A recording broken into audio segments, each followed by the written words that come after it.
Ordinary pen নেওয়ার দরকার নেই। বুঝতে পারছো কি বলছি?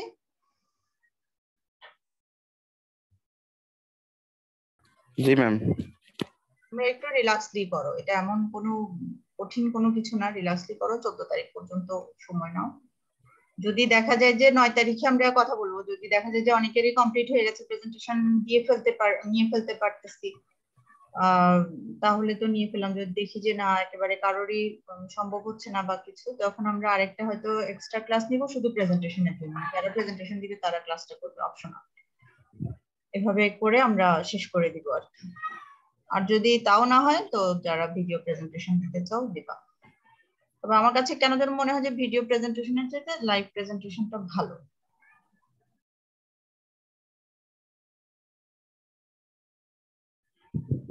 আপনার যেটা ভালো মনে হয় ওইটাই সমস্যা। তোমাদের জন্য ইফেক্টিভ আসলে লাইভ প্রেজেন্টেশন, কারণ ওখানে টাইম অ্যাডজাস্টমেন্ট সবকিছুর একটা মানে ইয়ে থাকে।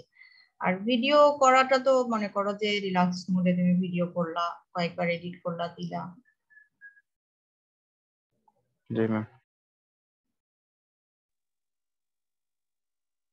5 মার্কস অ্যাসাইনমেন্টের কি টাইম বাড়িয়েছিলেন? মানে এখন যদি সাবমিট করা হয় তাহলে কি লেট কাউন্ট হবে? না না না, লেট কাউন্ট হবে না। এটা নিয়ে চিন্তাই করা দরকার নাই অ্যাসাইনমেন্ট আর প্রেজেন্টেশন নিয়ে। 14 তারিখ পর্যন্ত রিল্যাক্স। এটার আমি ডান লেট শো করলেও কোনো সমস্যা নাই, এটার জন্য ওর মাস্টার্স কাটবো না।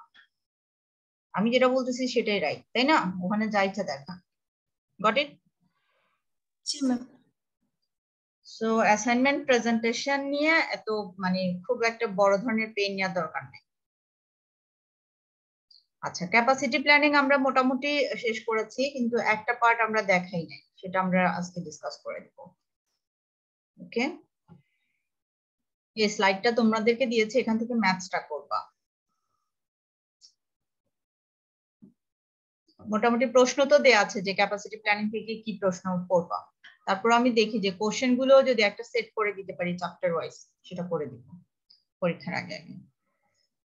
পরীক্ষা বোধহয় তোমাদের 21 তারিখ নাকি না 18 তারিখ? 18 তারিখে এক্সামটা।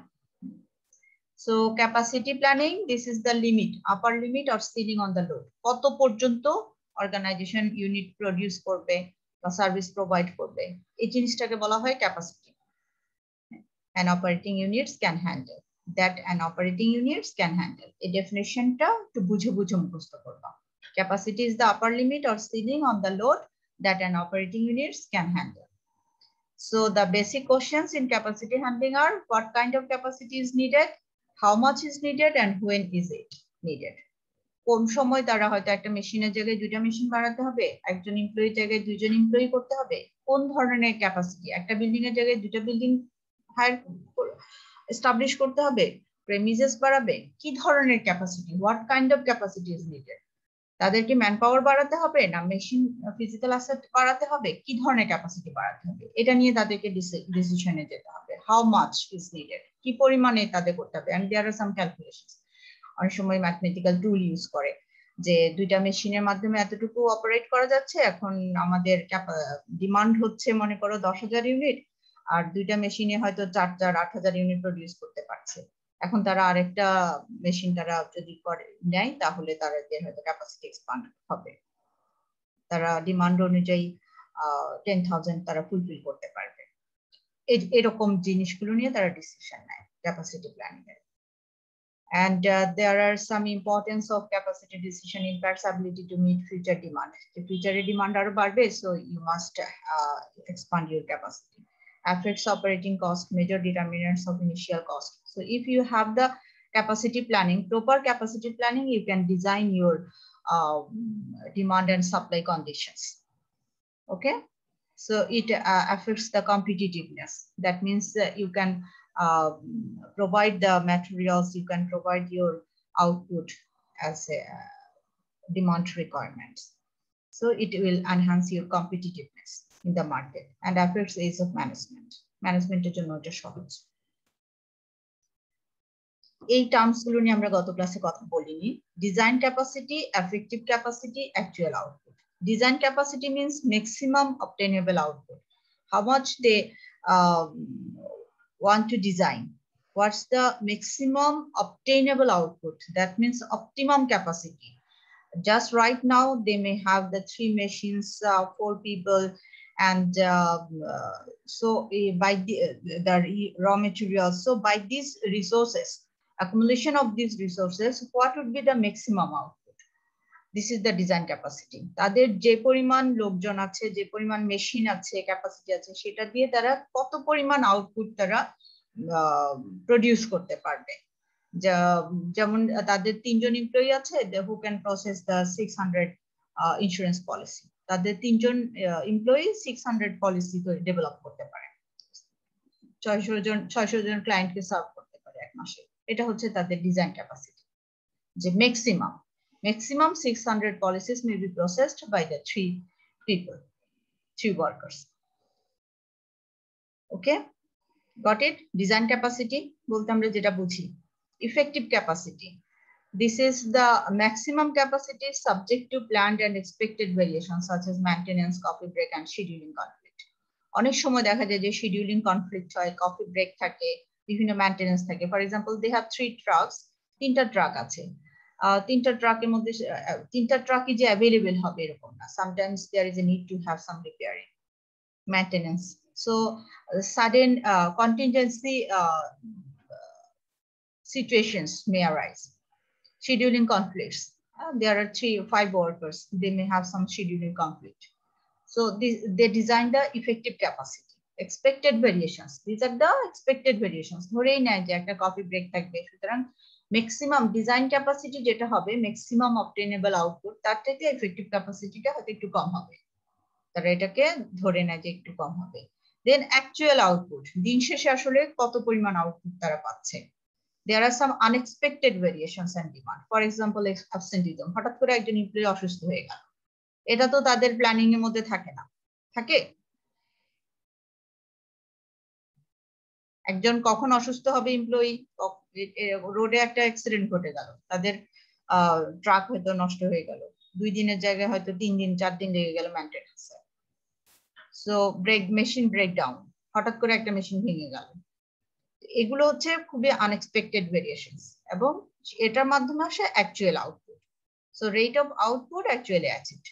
So design capacity, effective capacity and actual output, by this figures they want to identify the utilization rate and efficiency rate. তারা দুটো রেশিও ডেভেলপ করার চেষ্টা করে, efficiency and utilization. So efficiency rate টা খুব একটা ইফেক্টিভলি এটার ইউজ নাই অর্গানাইজেশনে, বাট utilization এর রেশিওটা তাদের জন্য ইম্পর্টেন্ট, পার্সেন্টেজ অফ ইউটিলাইজেশন। তাদের ডিজাইন ক্যাপাসিটি এবং অ্যাকচুয়াল ক্যাপাসিটির যে রেশিওটা, ডিজাইন ক্যাপাসিটি হচ্ছে ম্যাক্সিমাম ক্যাপাসিটি, আর অ্যাকচুয়াল আউটপুটটা হচ্ছে তাদের হোয়াটস দে অ্যাচিভ, যেটা তারা অ্যাকচুয়ালি অ্যাচিভ করেছে। এটার মধ্যে যদি অনেক বেশি ডেফিসিয়েন্সি থাকে, অনেক বেশি ডিফারেন্স থাকে, তাহলে সেখানে তারা চিন্তা করে যে there is a need to have some corrective adjustments. So একটু ছোটখাটো ক্যালকুলেশন, ইফিসিয়েন্সি ক্যালকুলেট করার সিস্টেম হচ্ছে actual output divided by effective capacity. এখন তোমাদের যদি ম্যাথস থাকে, ম্যাথস এর মধ্যে এগুলো দেয়া থাকবে, যে অ্যাকচুয়াল আউটপুট দেয়া থাকবে, ইফেক্টিভ ক্যাপাসিটি দেয়া থাকবে, ডিজাইন ক্যাপাসিটি দেয়া থাকবে। জাস্ট তোমাদেরকে দুটো সূত্র জানা থাকতে হবে, চাইলে একটু দেখেও নিতে পারো, নাথিং রং, কারণ সুযোগ তো আছে, তাই না? Got it? So just but জিনিসটা বোঝার চেষ্টা করো, তাহলে হয়তো কাজে লাগবে ফিউচারে। ডিজাইন ক্যাপাসিটি 50 ট্রাকস দে অ্যাভেলেবল, 50টা ট্রাক তাদের মাঠে আছে বা তাদের design capacity 50 trucks. Effective capacity 40 trucks, because 20% of truck capacity goes through plant maintenance. 20% তাদের দেখা যায় যে সব সময় মেইনটেনেন্সের জন্য গ্যারেজে থাকে। Actual output 36 trucks per day, প্রতিদিন তাদের ইউজ হচ্ছে 36 trucks. So 3 trucks delayed at maintenance, 1 had a flat tire. So this is the problem. এটা হচ্ছে unexpected variations. এটুকুন সবার কাছে ক্লিয়ার? জি ম্যাম। সো আমাদের এক্সপ্লেনেশন গুলো আমরা কিভাবে ড্র করব, যদি মনে করি যে organisations want to increase their actual output? What would be the suggestion? কি সাজেস্ট করবে তাকে? কোন একজন ম্যানেজার চাচ্ছে যে তাদের অ্যাকচুয়াল আউটপুটটা আরেকটু বাড়ুক, ইউটিলাইজেশন হচ্ছে 72%, অ্যাকচুয়াল আউটপুট থেকে ডিজাইন ক্যাপাসিটি হচ্ছে 50 ট্রাকস, ইফেক্টিভ ক্যাপাসিটি হচ্ছে 40। ইফেক্টিভের সাথে অ্যাকচুয়ালের কিন্তু খুব একটা ভেরিয়েশন নাই, 40 and 36, it seems to be okay, right?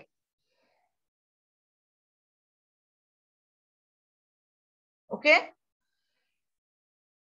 40টা জায়গায় 36টার ট্রাকের ইউজ হচ্ছে, it seems to be okay।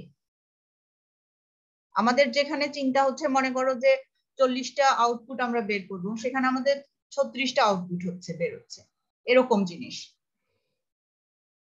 তো আমরা মনে করতে পারি যে এটা অলমোস্ট স্যাটিসফ্যাক্টরি। Got it?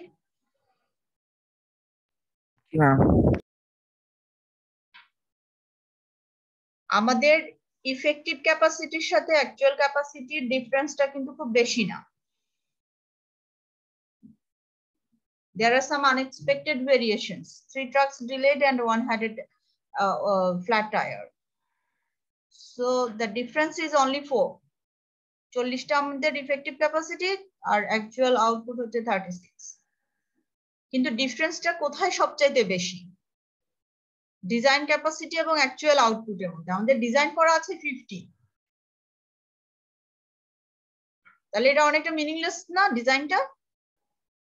আমরা যে বলছি 50 ট্রাকস, অ্যাকচুয়াল আউটপুট হচ্ছে 36।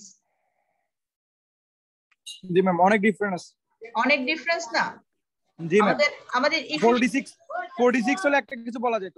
হ্যাঁ, সেটাই বলছি যে 46, 47 এরকম 45 হলেও আমরা মনে করতাম যে না, ঠিক আছে, আমাদের ডিজাইন ক্যাপাসিটিটার সাথে আমাদের অ্যাকচুয়ালের খুব একটা ডিফারেন্স নাই। আমরা যেটা ডিজাইন মানে হচ্ছে ম্যাক্সিমাম অবটেনেবল আউটপুট। তার মানে এখানে কোথাও না কোথাও প্রবলেম হচ্ছে, either scheduling problem or absenteeism or quality problem. এখন তোমাকে বুঝে নিতে হবে যে আসলে কোথায় প্রবলেমটা কোথায় হচ্ছে। Is it all about quality problem? তুমি কি সাজেস্ট করবা যে কোয়ালিটি বাড়াতে হবে যদি তুমি এই এফিশিয়েন্সি ইউটিলাইজেশন রেটটা বাড়াতে চাও? তুমি কি মনে করো যে এটাতে ব্যালেন্সিং অফ শিডিউলিং এটাকে চেঞ্জ করতে হবে? কোথায় যে চেঞ্জটা আনতে হবে? এই দুটো রেশিও আমাদেরকে আসলে কি, মানে এই যে ফিগারগুলো, এই ফিগারগুলো দিয়ে তোমাকে ডিসিশনে আসতে হবে যে তোমার design capacity, effective capacity, actual output, এই জিনিসগুলো তুমি যখন বের করবা, বের করার পরে যখন তুমি ইফিশিয়েন্সি এবং ইউটিলাইজেশন রেটটা বের করবা, এখানে দেখছো যে ইফিশিয়েন্সি হচ্ছে 90%, মোটামুটি এখানে একটা স্যাটিসফ্যাক্টরি আউটকাম আমরা দেখছি। বাট ইউটিলাইজেশন রেট হচ্ছে 72, তার মানে তোমার যেই ক্যাপাসিটি আছে সেটার ইউটিলাইজেশনটা হচ্ছে তোমার অনলি 72%। এখানে তো এ প্লাস ক্যাটাগরির ইউটিলাইজেশন আসছে না, তাই না? সো এখানে তোমাকে ডিজাইন করতে হবে, যে ডিসিশন নিতে হবে যে what's the problem, what would be the effective suggestions to enhance the utilization rate. So you can address the quality problem, you can address the balance of scheduling, or you can address some other things. What would be your suggestion? সাজেশনটা তুমি কোন ভাবে দিবা? এটা সাধারণত আমাদের এই যে ডিফারেন্সটা, effective capacity and actual output, there is no significant difference between effective capacity and actual output. আমাদের ফার্স্ট কথা হচ্ছে এটা। But there is a significant difference between design capacity and actual output. So managers need to take some decisions, like absenteeism. It may be because of absenteeism. It may be because of balancing of scheduling conflict যেটা, এটার জন্য অনেক সময় এই ধরনের গ্যাপটা create হয়। তুমি যদি ইফেক্টিভ ক্যাপাসিটিটা যদি তুমি বাড়াতে পারো, ইফেক্টিভ ক্যাপাসিটি হচ্ছে 40, এখানে আসলে তোমার নজর দিতে হবে ইফেক্টিভ ক্যাপাসিটিতে। ইফেক্টিভ ক্যাপাসিটি বেড়ে গেলে তখন দেখা যাবে যে অ্যাকচুয়াল আউটপুটের উপরে ওটার একটা ইম্প্যাক্ট চলে আসে। এবং এই ইফেক্টিভ ক্যাপাসিটিটা বাড়াতে হলে তোমাকে ডিসিশন নিতে হবে ব্যালেন্সিং এর ক্ষেত্রে, কারণ effective capacity is affected by the scheduling. একটু ডেফিনিশন গুলোর দিকে ফিরে তাকাও। Maintenance, coffee break, scheduling conflict. Okay okay ma'am. So decision যদি এরকম হয় যে managers are suppose to increase the effective capacity, what would be your suggestion? You can suggest the scheduling, or you can suggest the absenteeism also. Absenteeism or machine ব্রেকডাউনের ব্যাপারটা আসলে পুরোটাই হচ্ছে তোমার আনএক্সপেক্টেড ভেরিয়েশন। এটা সাজেশনের মধ্যে আসে না। এটা সার্টেন এফার। হ্যাঁ, এটা সাজেশনের মধ্যে আসে না। আসতে পারে হয়তো অ্যাবসেন্টিজম, তুমি যেটাকে প্রিভেন্ট করতে পারো। তুমি অ্যাবসেন্টিজম, যারা অনেক বেশি অ্যাবসেন্ট থাকছে, তুমি একটা অ্যালাউন্স করে দিতে পারো যে if there is no absenteeism, they will get some there are some casual leave of the employees. Employees একটা casual leave থাকে, like 20 days or 15 days or 24 days. এক একটা অর্গানাইজেশনের এক এক রকমের। তো এমপ্লয়িরা যেন এই ক্যাজুয়াল লিভ গুলো এনজয় না করে, সেজন্য তাদেরকে একটা বেনিফিট দিয়ে দিলা যে যারা ক্যাজুয়াল লিভ গুলো এনজয় করবে না তাদেরকে 5% একটা পে আউট দেওয়া হবে। তখন কি হবে, এই অ্যাবসেন্টিজমটা তুমি কিছুটা কমিয়ে আনতে পারবা। তখন তোমার অ্যাকচুয়াল আউটপুট বেড়ে যাবে, যেটার ইফেক্টটা তোমার এবার ইফেক্টিভ ক্যাপাসিটিতেও পড়বে, তোমার টোটাল ডিজাইন ক্যাপাসিটির সাথে ম্যাচ আপটা ভালো হবে। আর যদি এক্সপেক্টেড ইফেক্টিভ ক্যাপাসিটি বাড়াতে চাও, তুমি কফি ব্রেক তো আসলে কি কমানো যাবে, কফি ব্রেক তোমাকে দিতেই হবে। এটা একটা স্বাভাবিক জিনিস, মানুষ খুব মনোটোনাস হয়ে যায় কাজ করতে করতে, ফেটিক চলে আসে, ক্লান্তি চলে আসে। তারপরে মেইনটেনেন্স না হলে তো সবকিছু বিকল হয়ে যাবে এক সময়, তাই না? একটা মেশিন যদি 8 আওয়ার্স এর বেশি, মনে করো 10 আওয়ার্স ধরে চলতে থাকে এবং উইদাউট মেইনটেনেন্সে তোমাকে পাঠাতেই হবে। সো এখানেও তোমার আসলে খুব একটা কিছু করার নাই। তুমি যেটা করতে পারো, শিডিউলিং কনফ্লিক্ট, এখানে চেঞ্জটা নিয়ে আসতে পারো, এমপ্লয়ীদের যে শিডিউলিং ব্যালেন্স করতে পারো। সো কোশ্চেন গুলো যদি এরকম আসে যে তোমাকে ফিগার গুলো দিয়ে দেওয়া হলো যে ইফিসিয়েন্সি, ইফেক্টিভনেস এবং actual output, effective capacity, design capacity, এগুলো কোশ্চেনে দেওয়া থাকবে। রিয়েল লাইফে তোমাকে এগুলো বের করতে হবে, কিন্তু পরীক্ষার জন্য তোমাকে এগুলো দেওয়া থাকতে হবে। তোমাকে জাস্ট এই সূত্রটা বসিয়ে ইফিসিয়েন্সি, ইউটিলাইজেশন রেশিওটা আইডেন্টিফাই করে দিতে হবে, করে তুমি জাস্ট ডিসকাস করবা যে এখানে হচ্ছে যে ইউটিলাইজেশন রেটটা আসলেই কম। বুঝতেই পারছো, right? Utilization ratio is only 72%. So managers may want to increase the effective capacity, and they can have some plan. I hope this is clear. এরকম প্রশ্ন আসলে আমরা পারবো।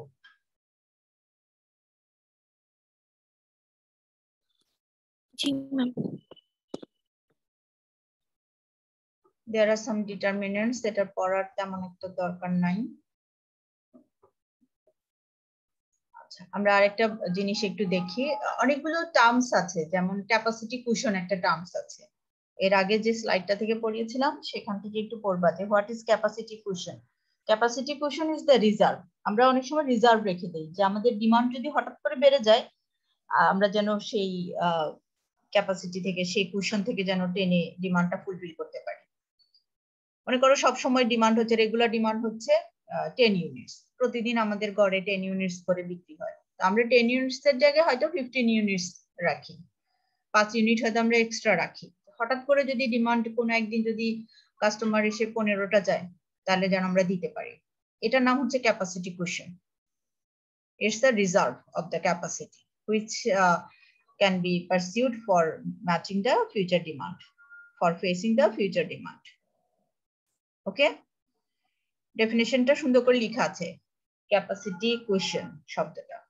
আরেকটা জিনিস হচ্ছে বিগ পিকচার অ্যাপ্রোচ। এরকম একটা কথা আমরা বলছিলাম যে manager should have some big picture approach. For example, if they want to increase the number of rooms in a hotel, they must have some car parking facilities. তাদের extra room গুলোতে যে extra client আসবে, ক্লায়েন্টরা যেন গাড়ি রাখতে পারে, car parking ফ্যাসিলিটিসটা বাড়াতে হবে, হোম কিপিং ফ্যাসিলিটিসটা বাড়াতে হবে, ক্লিনারের সংখ্যাটা বাড়াতে হবে, রেস্টুরেন্টের সিট বাড়াতে হবে, ক্লায়েন্টরা এসে রেস্টুরেন্টে খেতে বসবে।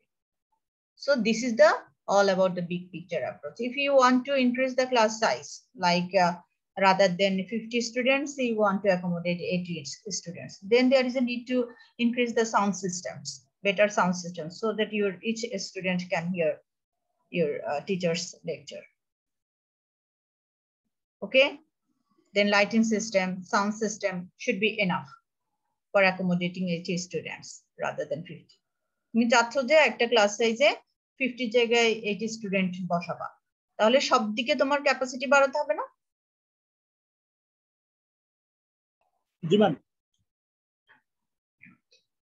So this is the big picture approach. There are some interrelated, interdependence activities. So managers should consider the big picture approach. তাকে সবকিছু চিন্তা করতে হয় যে কোনো একটা ডিসিশনে। সো এই ছিল মোটামুটি ক্যাপাসিটি নিয়ে কথাবার্তা। একটু অঙ্কগুলো যদি পারো দেখো। অঙ্ক তো সহজ, একদম সহজ যেটা সেটাই আমি তোমাদেরকে দিয়েছি। ওই ইফেক্টিভ ক্যাপাসিটি আর ব্রেক ইভেনের অঙ্কগুলো হচ্ছে যেহেতু আমরা দিলাম। সো এই স্লাইডটা শুধুমাত্র এই জন্য দিয়েছে যে design capacity, effective capacity, actual output, এটার ম্যাথসটা দেখার জন্য, আর খুব একটা কিছুর জন্য না। ওকে ওকে, আমরা লাস্ট আমাদের একটা টপিক আছে, আমাদের মোটামুটি সিলেবাস শেষ, আর একটা টপিক আছে সেটা হচ্ছে ইনভেন্টরি ম্যানেজমেন্ট। এটা করলে আমাদের পড়া শেষ। ওটাকে আজকে পড়াবেন? হ্যাঁ, শেষ করে দিব আজকে। ম্যাম আমার একটু হসপিটালে যাওয়ার প্রয়োজন ছিল। ঠিক আছে, তাহলে ম্যাম আমি লিভ নিয়ে নিচ্ছি ম্যাম। নাম কি? রাসেল, জাহিদুল আলম রাসেল। আমার বড় বোনের জাহিদুল আলম রাসেল। আমার বড় বোনের হচ্ছে হাট খেতে গেছিল, তো তারপর ওটা শিলি করা হয়েছে, এখন শিলিটা খুলে আনতে হবে। আচ্ছা ঠিক আছে রাসেল, আমি দিয়ে দিব তোমার। এর আরো একটা চ্যাপ্টার ছিল প্রসেস লেআউট। কতগুলো চ্যাপ্টার পড়াবো? অনেক পড়ানো হয়েছে ম্যাম। আমার কাছে মনে হচ্ছে যে সময় খুব অল্প। আচ্ছা ইনভেন্টরি এটা তো পড়াতেই হবে। ম্যাম আমরা শিডিউল করে রাখছি, শিডিউলটা দেখলে আপনি বুঝতে পারবেন, মানে আজকে এটা কালকে ওটা। I understand, I fully understand. লাস্টের দিকে একটু লোড একটু বেশি পড়ে যায়, আউটস্ট্যান্ডিং লোড। না এই সেমিস্টারে একটু বেশি না, মানে অন্য সেমিস্টার থেকে এই সেমিস্টারে একটু বেশি কেন জানি মনে হচ্ছে। সময়ের সাথে দৌড় দিয়ে পারা যাচ্ছে না, আমি নিজেও বুঝতে পারছি না যে তা না।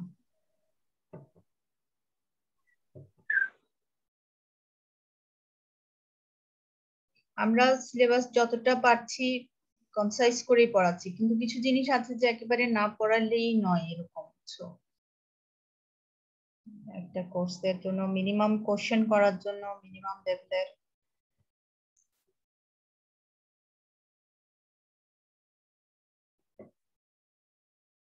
তোমাদের ভাইবার জন্য কোনো কোশ্চেন কি দিয়েছি তোমাদেরকে? দেইনি তো এখনো না?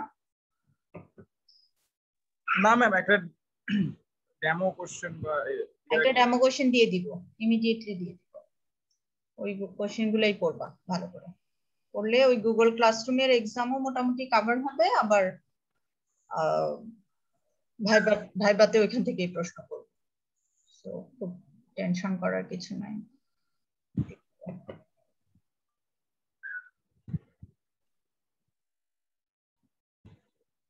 ইনভেন্টরি ম্যানেজমেন্ট এটা একটা মজার চ্যাপ্টার, খুব একটা জটিল কিছু না, সহজ। ইনভেন্টরি মানে হচ্ছে মজুত পণ্য, ঠিক আছে? আমরা যে বিভিন্ন ইয়েতে গোডাউনের জিনিসগুলো রাখি না, স্বপ্নে টপ্নে ওরা কি করে, ইনভেন্টরি করে রাখে না সবগুলো প্রতিষ্ঠানে। মনে করো সনি টিভি ওরা অনেকগুলো প্রডিউস করে ইনভেন্টরি করে রাখে। মানে ইনভেন্টরি ম্যানেজমেন্টের কিছু কস্ট আছে।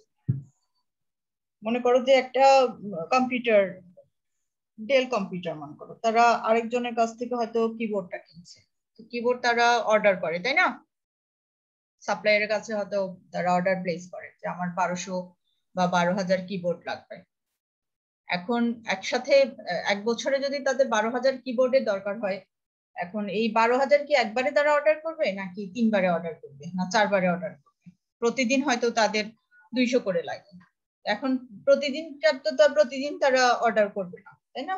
12,000 যদি তারা বছরে 3 বার অর্ডার করে, তাহলে হয়তো 4,000 করে অর্ডার করবে।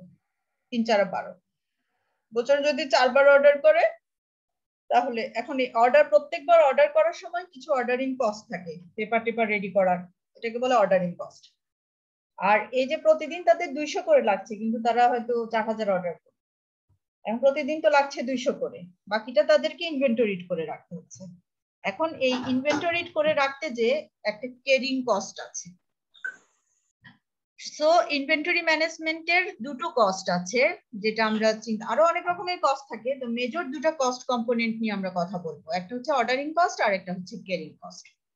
অর্ডারিং হচ্ছে অর্ডার প্লেস করার জন্য সময় যে ধরনের ইনভয়েস প্রিপারেশন, এই কস্ট গুলোকে আমরা বলি ordering cost.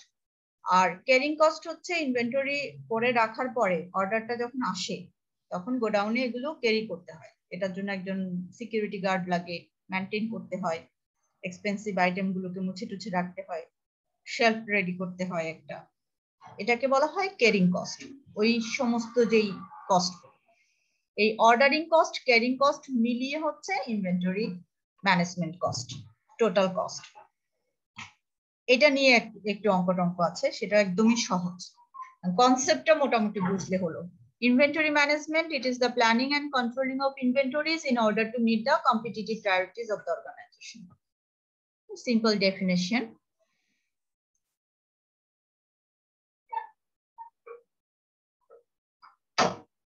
There are some basics, সেগুলো অত না পড়লেও চলবে। Inventory holding cost and carrying cost, same, synonymously used. Holding cost and carrying cost, synonymously used. It is the sum of the cost of capital and variable cost of keeping items such as storage and handling, taxes, insurance, and shrinkage. I hope this is clear. There are some holding cost or carrying cost. Carrying cost sample গুলো clear, example গুলো clear. Store করে রাখতে যে খরচগুলো হচ্ছে, handling করতে যে খরচগুলো হচ্ছে, একটা রেন্টাল কস্ট থাকে, একটা ফ্লোর ভাড়া নিতে হয় বা ফ্লোর এক্সপান্ড করে নিতে হয়, এই জিনিসগুলো।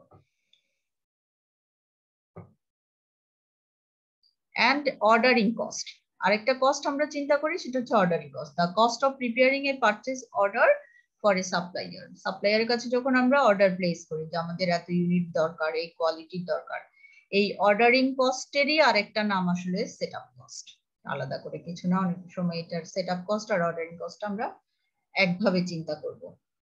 সাইকেল ইনভেন্টরি, আমরা যে ইনভেন্টরিটা আমাদের পাইপলাইনে থাকছে, the proportion of total inventory that varies directly with lot size. Lot size মানে কত পরিমাণ আমরা আসলে অর্ডার করব, এটাকে আমরা বলি lot size, number of quantity, order quantity. Q for order quantity, lot size. And average cycle inventory calculated by Q by 2. Lot size তোমার প্রশ্নের মধ্যে দেয়াই থাকবে, অঙ্কের মধ্যে দেয়া থাকবে Q by 2, Qটা দেয়া থাকবে। Anticipated and pipeline inventory, pipeline inventory নিয়ে আপাতত কোনো অঙ্ক নাই, কিন্তু আমরা জাস্ট জেনে রাখি যে পাইপলাইন ইনভেন্টরিতে inventory moving from point to point in the materials flow system, D bar L, D bar মানে হচ্ছে অ্যাভারেজ অ্যানুয়াল ডিমান্ড। তোমার 12,000 হয়তো অ্যানুয়াল ডিমান্ড, এখন এটার অ্যাভারেজ কত, প্রতিদিন কতটুকু লাগছে, 360 ডেজ যদি অ্যানুয়াল ডেজ হয় তাহলে 12,000 ডিভাইডেড বাই 360, এটা হচ্ছে ডি বার। আর এল হচ্ছে লিড টাইম। এই লিড টাইমের কনসেপ্টটা একটু ক্লিয়ার থাকা দরকার। হোয়াট ইজ লিড টাইম, এটা একটা ভাইবার জন্য একটা ছোট একটা common question. What is lead time? Lead time, this is the time gap between ordering and receiving the product. তুমি সাপ্লায়ারের কাছে অর্ডার দিলা মনে করো 10 তারিখে, অর্ডারটা আসতে আসতে সময় লাগবে 15 তারিখ, এই 10 থেকে 15 এই যে টাইম গ্যাপ, এই যে 5 ডেজ, এটা হচ্ছে লিড টাইম। আর যত বেশি লিড টাইম বেশি হয় তত ইনভেন্টরি কস্টটা বেড়ে যায়।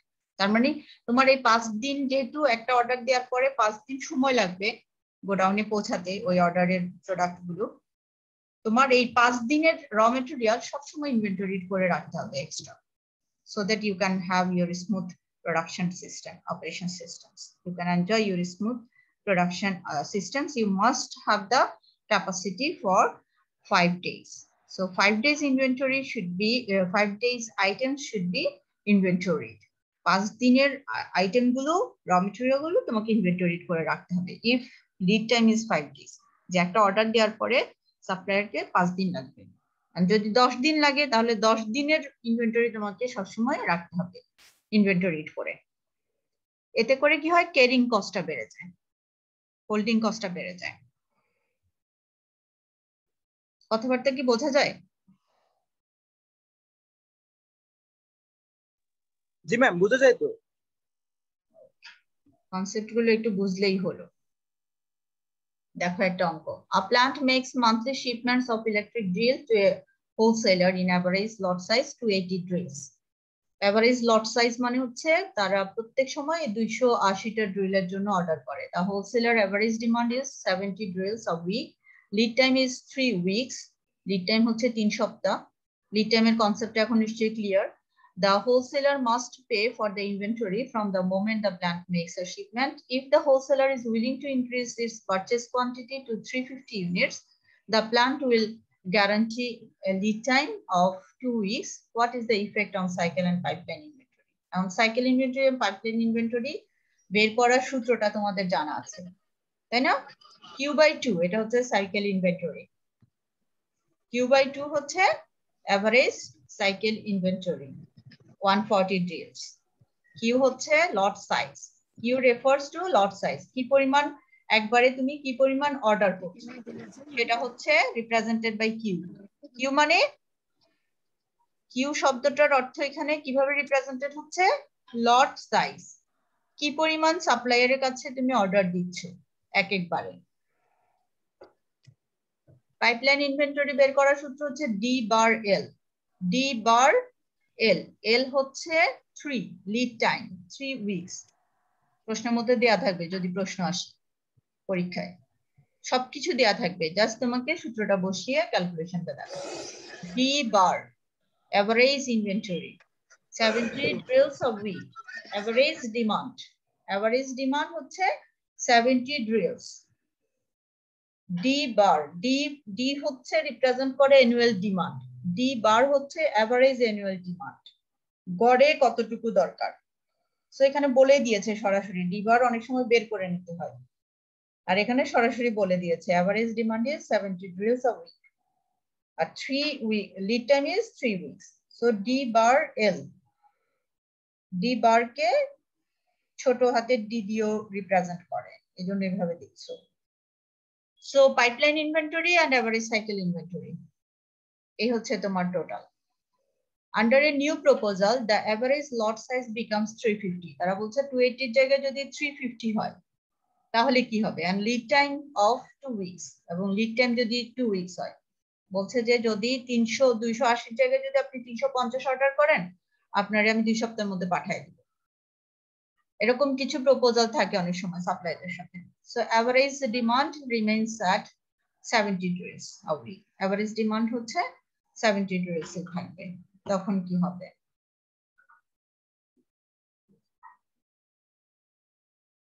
তখনকার ক্যালকুলেশন গুলো হচ্ছে এরকম। সো এভারেজ সাইকেল ইনভেন্টরি আর পাইপলাইন ইনভেন্টরি আমাদের এই জিনিসগুলো বের করতে হবে, যে কত পরিমাণ আমাদের পাইপলাইনে থাকছে। পাইপলাইন মানে হচ্ছে আমরা যখন অর্ডার দিচ্ছি, অর্ডার যখন এখনো পৌঁছায় নাই, পাইপলাইনে যেটা আছে। সো এখানে পাইপলাইন ইনভেন্টরি হচ্ছে 210 আর এখানে হচ্ছে 140, আর সাইকেল ইনভেন্টরিটা একটু বেড়ে গিয়েছে।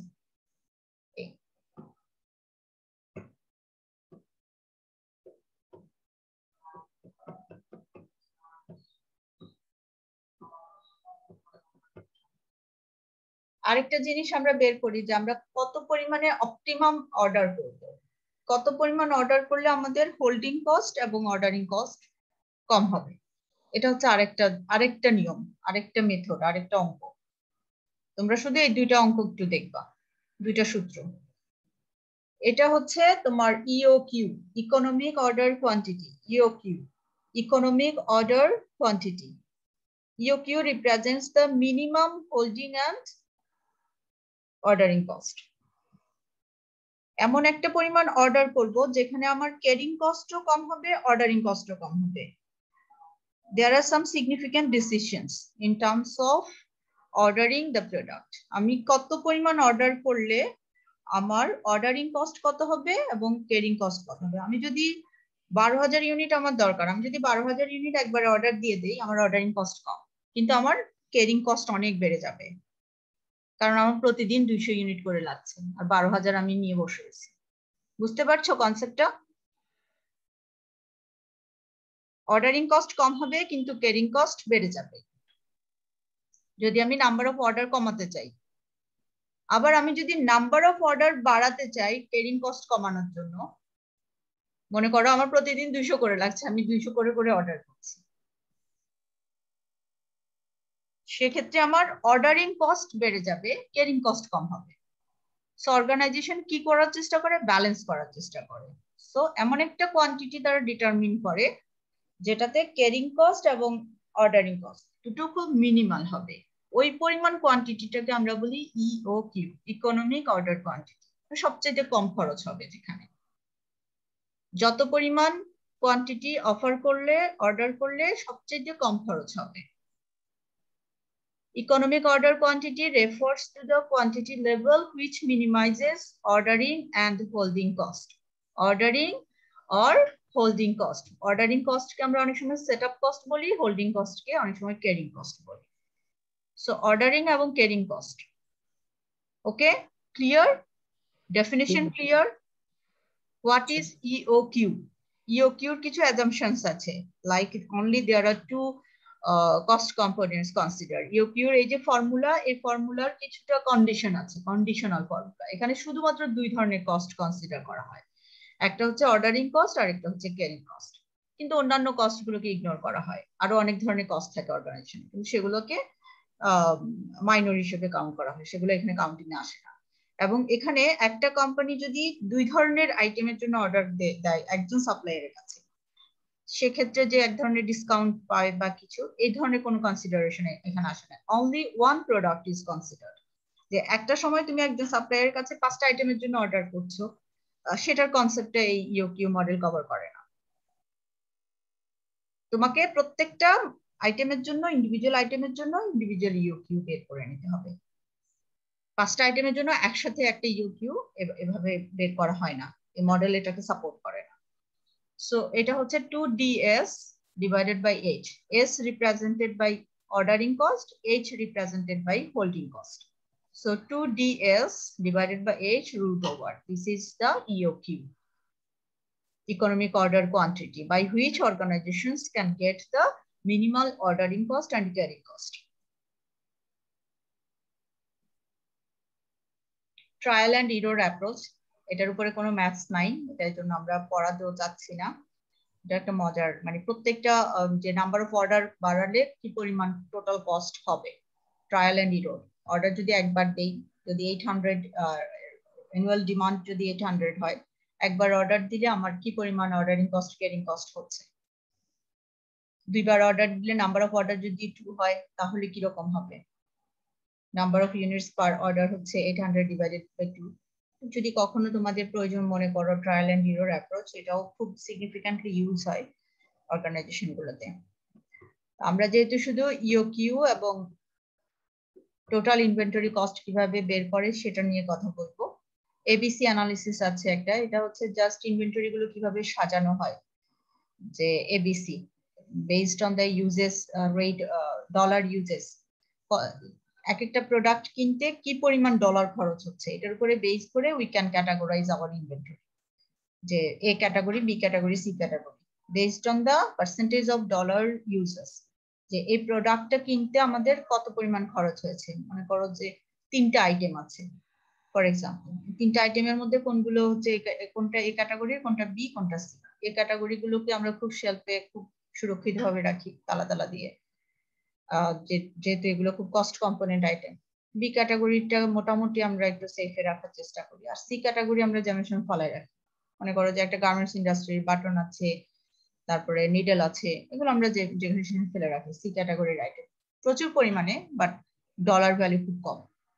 কিন্তু টেক্সটাইল ইন্ডাস্ট্রির কথা যদি চিন্তা করি, যে ম্যাটেরিয়াল গুলো, প্রিন্টিং এন্ড ডাইং ইন্ডাস্ট্রি থেকে যে ম্যাটেরিয়াল গুলো আসছে, টেক্সটাইল গুলো যেটা আসছে, সেগুলো অনেক এক্সপেন্সিভ ম্যাটেরিয়াল, সেগুলো আমরা খুব সুন্দর করে রাখার চেষ্টা করি যাতে পোকা টোকা না কাটে, এরকম।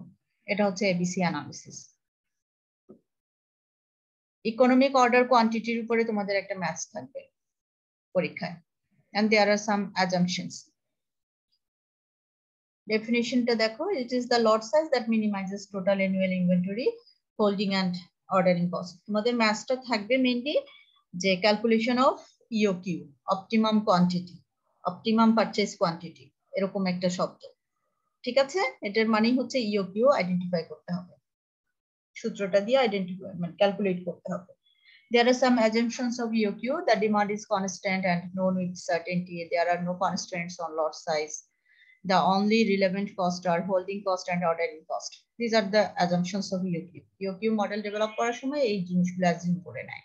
Decisions for items can be made independently of other items. Lead time is constant.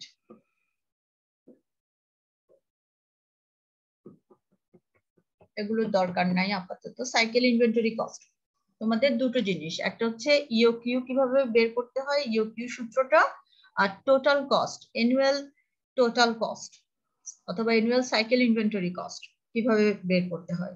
সূত্রটা হচ্ছে Q/2 × H plus D/Q × S।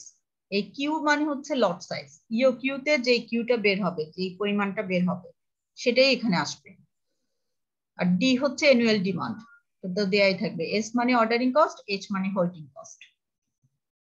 এটার পুরাটা হচ্ছে total holding cost Q/2 × H represented by the total holding cost or total carrying cost, D/Q × S total ordering cost. ওকে, আমরা একটা অঙ্ক দেখলে আমাদের জন্য মনে হয় সহজ হয়ে যায়। দেখো, তোমাদের বইয়েরই একটা অঙ্ক। Bird feeder sells at 18 units per week. তাদের সেল হচ্ছে 18 units and the supplier charges $60 per unit. প্রত্যেকটা ইউনিটের জন্য 60, মানে পাখির যে খাবার, $60 per unit. The cost of placing an order with the supplier is $45. Annual holding cost H is 25% of the feeder's value. 25% of the feeder's value মানে হচ্ছে $60 এর 25% holding cost তোমাকে একটু বের করে নিতে হবে, based on operations 52 weeks per year. Okay, so management choose a 390 units or lot size so that new order could be placed less frequently. So what is the annual cycle inventory cost of the current policy of using 390 units lot size? So আমাদের যেই ক্যালকুলেশনটা very easy, 18 হচ্ছে আমাদের পার উইকে 18 52 weeks. So annual demand আমরা বের করে ফেলছি। D আমাদের থাকতে হবে 2DS divided by H, প্রত্যেকটা আইটেমের ভ্যালু আমাদের বের করতে হবে। অনেক সময় সরাসরি বলে দেয়, অনেক সময় একটু ঘুরায় পেঁচায় বলে, আর কিছু না। প্রতিদিন প্রত্যেক সপ্তাহে আমাদের 80 করে লাগছে 52 weeks in a year. So annual demand, yearly demand হচ্ছে 936 units. D কিভাবে ক্যালকুলেট হলো আমাদের কাছে clear? So 18 units per week and 52 weeks per year. Okay? G ma'am.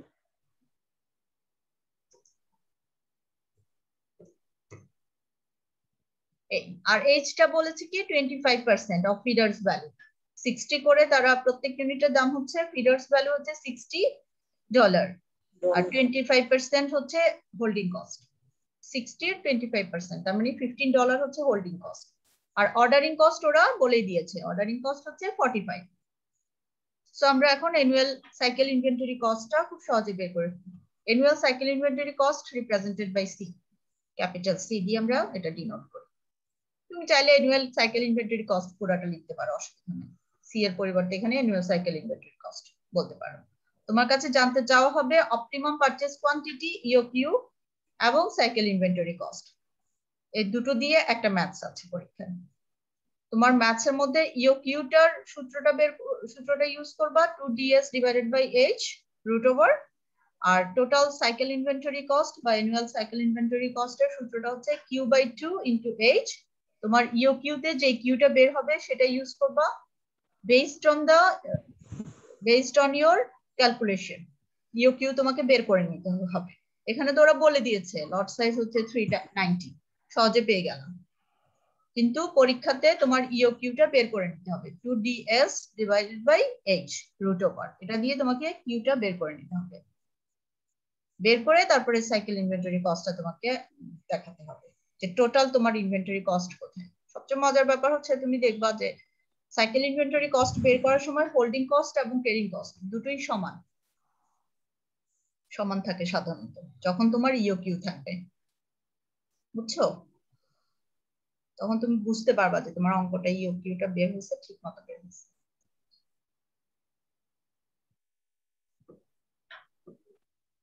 একটু নিজেরা প্র্যাকটিস করবে অঙ্কগুলা, প্র্যাকটিস না করলে কিন্তু পারবা না।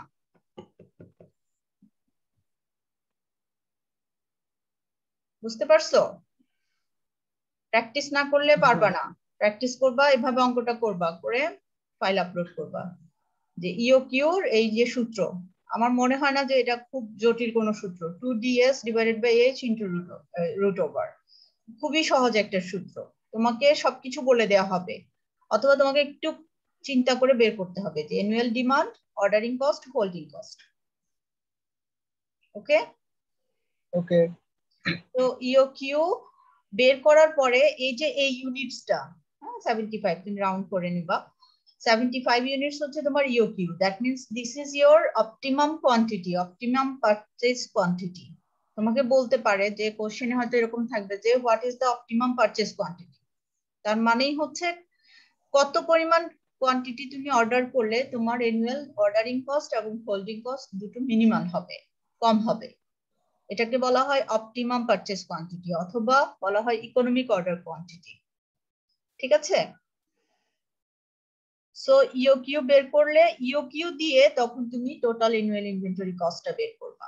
যে এখন কিউ বাই 2, কিউ হচ্ছে 75 ইউনিটস, এই 75 দিয়ে তুমি এই ক্যালকুলেশনটা করবা। দেখো এই দুইটা ফিগার, অর্ডারিং কস্ট এবং হোল্ডিং কস্ট অলমোস্ট সিমিলার আসবে। মনে করো যে এখানে যদি 100 হয় এখানে হয়তো 102 হবে, এরকম একটু হয়তো থাকতে পারে। ইওকিউ তে দেখা যায় যে অর্ডারিং কস্ট এবং হোল্ডিং কস্ট দুটোই অলমোস্ট কাছাকাছি, তখন তুমি বুঝবা যে তোমার অঙ্কটা হয়েছে। এটা হচ্ছে একটা হিডেন টেকনিক। কিন্তু যখন তুমি তোমার ইওকিউ তে দেখা যাবে যে এখানে হচ্ছে যে 5000 আর এখানে হচ্ছে 1000 বা 2000, ডিস্টিংশন অনেক বেশি, ডিফারেন্স অনেক বেশি, তখন মনে করবো যে অঙ্কটা হয়নি, কোথাও ভুল হয়েছে।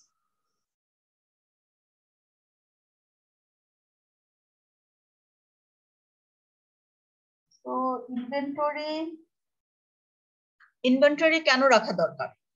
Why is it important to hold inventory? আমরা আসলে ইনভেন্টরি কেন রাখি? For make up the future challenges. Future challenge যেন কোন ধরনের স্টক আউট না হয়।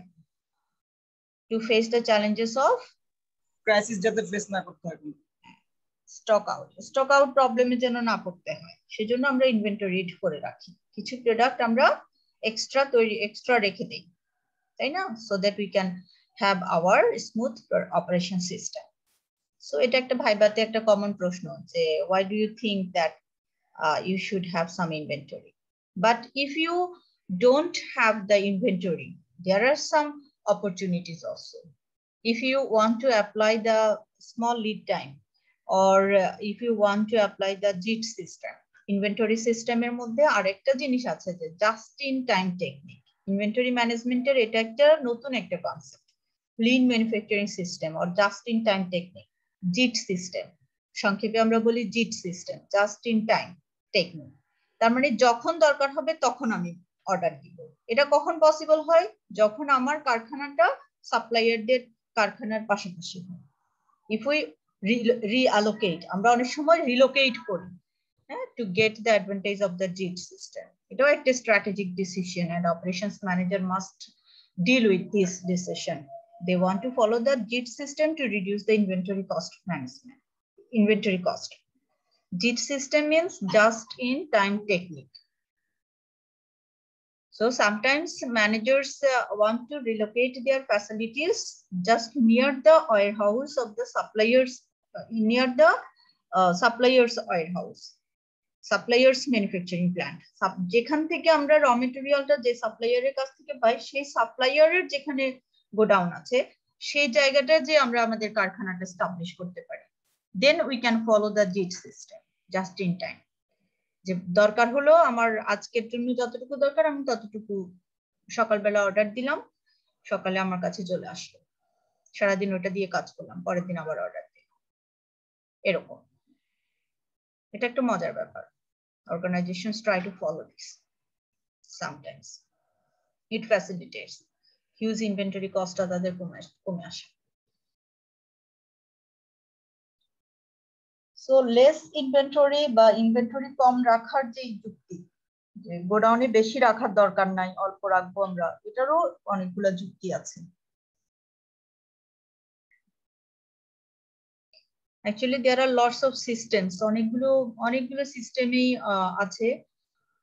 সবগুলো সিস্টেম আসলে আমরা যাচ্ছি না, তোমাদেরও ক্যাপাসিটি মনে হয় না হবে। ইকোনমিক প্রোডাকশন সিস্টেম আছে একটা ইওকিউর মতোই, তারপর রিঅর্ডার সিস্টেম আছে।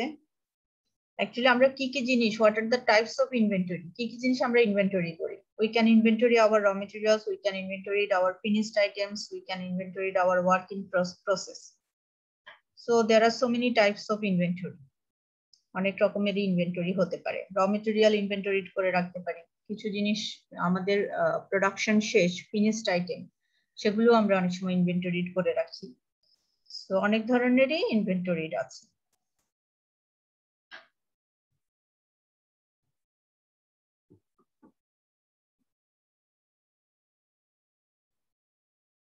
তো এই অঙ্কগুলো আমরা আর দেখছি না, ঠিক আছে?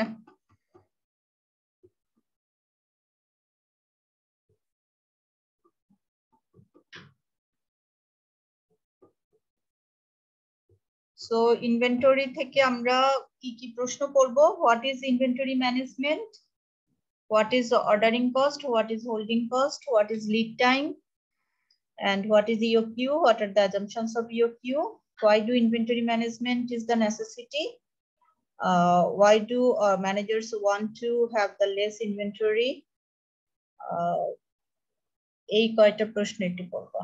আমি কোশ্চেন গুলো তোমাদের সাজিয়ে দিয়ে দিব, যে কোশ্চেন গুলো পড়তে হবে পরীক্ষার জন্য, চিন্তা করো না। আর অঙ্কটা বুঝতে পেরেছো কিনা সেটা বলো।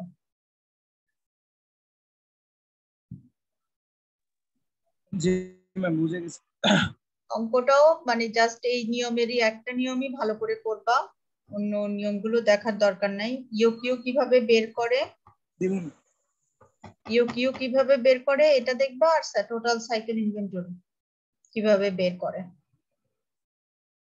ওখান থেকে হয়তো পরে এক দুই লাইন তোমাদেরকে ডিসিশন মেকিং এ থাকবে, যে ডিসিশন দিতে হবে যে তুমি যদি কম ইনভেন্টরি লেস ইনভেন্টরি ইউজ করার যে সিগনিফিকেন্সটা, সেটা হয়তো তোমাকে দুই লাইন একটু লিখতে হতে পারে। এটা একটু মাথায় রাখবা।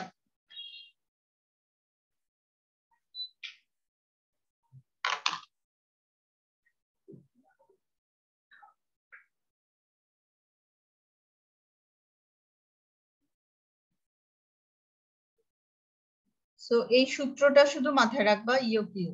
আমার মনে হয় না যে এটা খুব কঠিন কোনো কিছু, ঠিক আছে?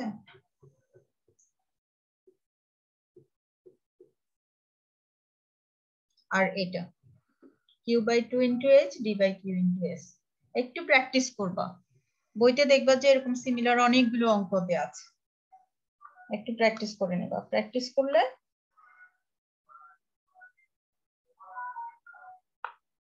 পরীক্ষার দিন আর গুগলে যাইতে হবে না, কারো হেল্প নিতে হবে না, নিজেই পারবা।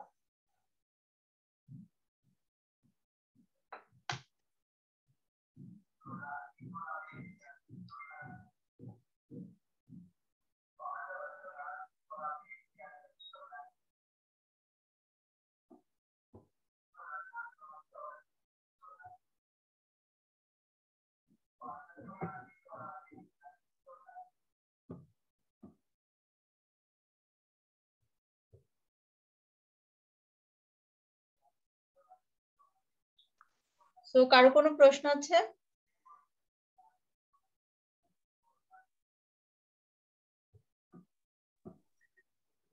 না ম্যাম।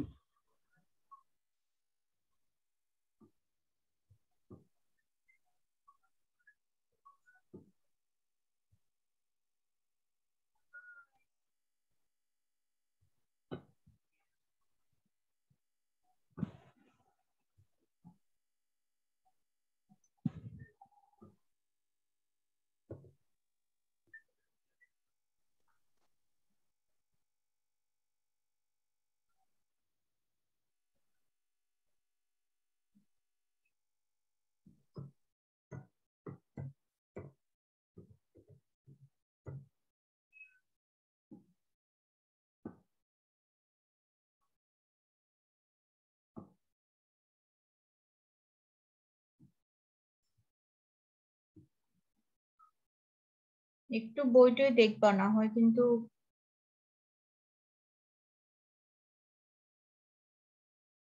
পারবা না।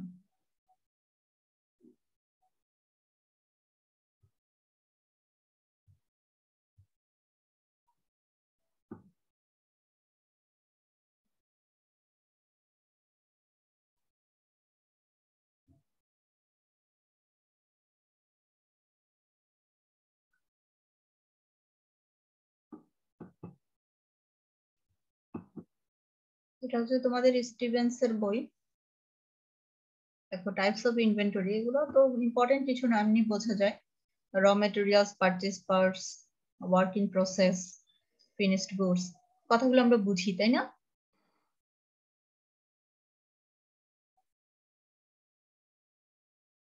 না বোঝার কিছু আছে এখানে? টাইপস অফ ইনভেন্টরি,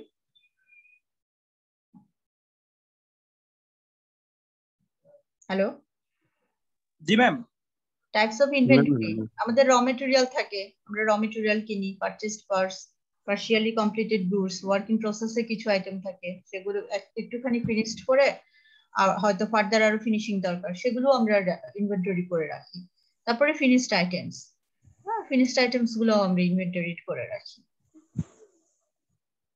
এখান থেকে একটু পড়তে পারো এই প্রশ্নটা ভাইবার জন্য হয়তো থাকবে।